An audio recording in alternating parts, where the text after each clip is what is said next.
keep upping our game. Last year, we did 46 transactions in Africa for over $2 billion in value, and I'm confident that this year we're going to do even more. We have some great projects in the works in Africa. There is a strong demand signal for higher quality, more appropriate, more respectful financing and project development throughout Africa. When I meet with African leaders, they're looking to diversify their relationships, have new partnerships, extend friendship beyond what they have now. But it's incumbent on us to show up. That's what the DFC is all about.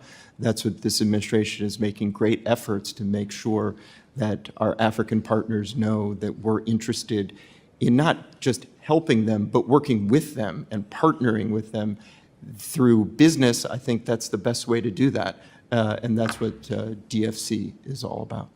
So there's some coded language in there that I think we need to kind of break apart. So when he says that they're looking for better partners, and again, it's all this, less opacity, don't bring in their own labor. That's all code for China. And so Scott Nathan didn't mention China by name. It was only a few times that he did. He really tried to kind of stay away from that. But he talked about $2 billion, which again, for the US is a lot. Now I wrote a column yesterday that I regret a little bit today. And I had several readers push back on me, and I actually took it down off the website for the simple reason that I made the point that $2 billion sounds like a lot, but when you actually measure it against what the Chinese are doing, it's quite minimal. And I mean, there's $2 billion going into Tenke-Fungurume mine alone. There's a $700 million lithium deal that was just announced this week in Morocco. $1 billion going to the Tazara Railway. $1 billion going to the Tazara Railway. And then I pointed out, but then some very astute readers kind of came back and looked up OECD investment trends into Africa. And it turns out that the US and Europeans and the OECD countries dwarf those of what the Chinese are bringing in. And they're orders of magnitude higher.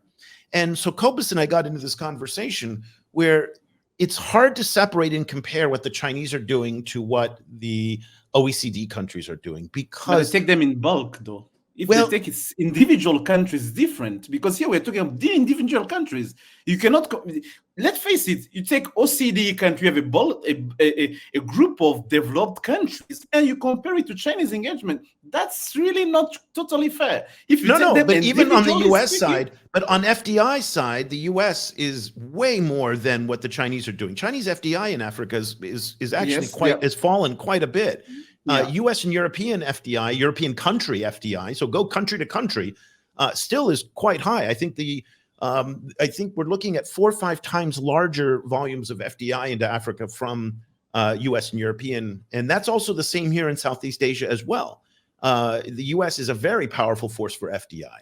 Where we fall down is on these policy bank and on this government financed, where a lot of the Chinese money is coming from policy banks or state-owned enterprises. And the U.S. just doesn't have the tools to pull that kind of money out. So $2 billion in that sense is quite a bit. So here's the problem. And Cobus and I had this great conversation about this today. You really can't make a comparison between the United States and China, because so much of the BRI money is some of it's commercials, some of it's policy banks, some of it's SOE, some of it's ODA, some of it's, it's all private. Different kinds. Some of it's private. And Cobus, so that's why I took it down, because I felt that my column lacked the nuance that's needed to kind of separate this, and simply saying that the Chinese are ahead of the Americans, I think reduces it to too much simplicity and lacks the nuance that it needs. Yeah, it's very difficult to do a kind of an apples to apples comparison, I think, because the way that the money flows is so complex.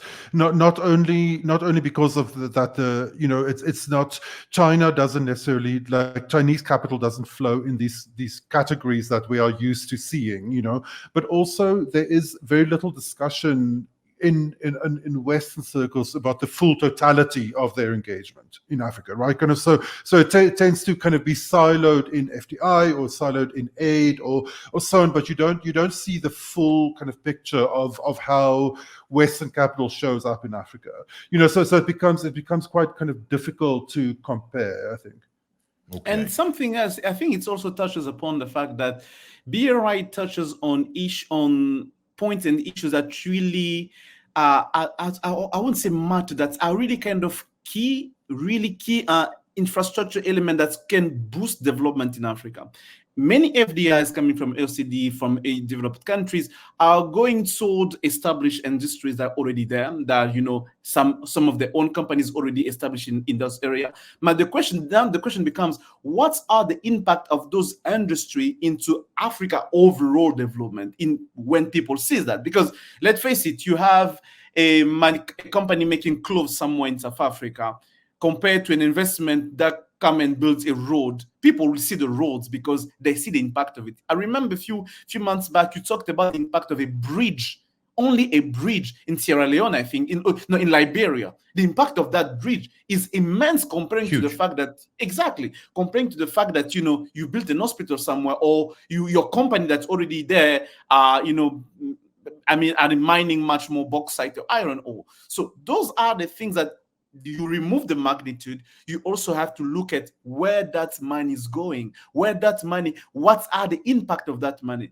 If you ask people in general, like, what do you think the impact of Chinese been in your country, in your area, they're gonna be mentioning you hydropower, roads, infrastructure, this and that. But if you ask them, what do you think that Americans have built in your country? What do you think that where their money went in your country? They'll be, Friends, they will tell you Bolloré, and they tell you, Bolloré, this French company that's exploiting African ports in Africa and everything. You're gonna have also that colonial and mindset saying that, you know, it's not investment for us, it's investment for themselves as well. That's the kind of thing that's gonna, which also applies to the Chinese, by the way. There's a great statistic from Boston University that 86 or 89% of all the exports from Africa to China between 2000 and 2022 were extracted. Raw material only. Raw materials.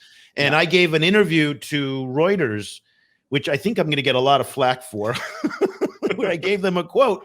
And I said that late 19th century Britain would recognize this relationship, parts of this economic relationship. And I have a feeling that when that story comes out, boy, they're going to come for me on that one. But it's true. 86% of extractives going to China and coming back as finished goods.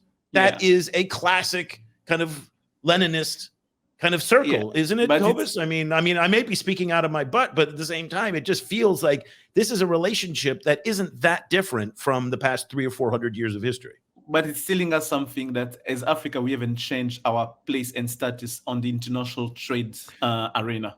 That's true, because that used to be the relationship that Asia had too with the colonials. Exactly. Yeah. I mean, you know, kind of it's the classic chicken and egg problem, right? Kind of because you know, China was a latecomer, you know, kind of reacting to certain realities in Africa, transforming some realities, but in more broadly reacting to existing realities, and those realities were kind of co-authored between African elites and the West. Right, so and they come directly from a post-colonial imperial moment, and before that, colonialism. Okay. So, you know, and that is the situation China stepped into. So blaming China for not unilaterally completely transforming Africa's economic positioning in the world, sure. Yeah. Blaming Africa for that, sure. But still, that positioning comes from a certain kind of like established power.